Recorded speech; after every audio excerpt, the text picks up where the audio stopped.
فاسألوا أهل الذكر إن كنتم لا تعلمون.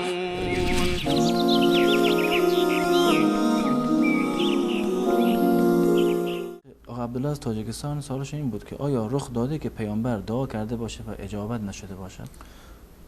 مواردی اتفاق افتاده در زمان رسول الله صلی الله علیه و سلم که رسول الله صلی الله علیه و سلم قبل از ممنوعیت یک دعایی رو کرده باشند و از نظر کلی در روایات اسلامی داریم خداوند متعال دعا را قبول می‌کند مگر زمانی که این دعا یعنی در مورد قطع صله رحم باشه یا یک دعای بیگناه باشه. به صورت کلی برای عموم افراد هست. در مورد رسول الله صلی الله علیه و سلم اتفاق افتاد که رسول الله صلی الله علیه و سلم بر جنازه عبدالله ابن ابی که منافق بود ایستادند و در واقع استغفار کردند، نماز جنازه خوندند و خداوند متعال اینو صراحتا اعلام کرد که ان تستغفر لهم 70 مره فلن یغفر الله لهم. اگر 70 بار هم استغفار بکنید، استغفار یعنی طلب بخشش برای یک انسانی، اگر 1000 بار هم دعا بکنید، استغفار بکنید برای منافقان، اون کسانی که لیاقت دعای شما رو ندارن، در واقع خداوند متعال چنین دعاهایی رو قبول نخواهد.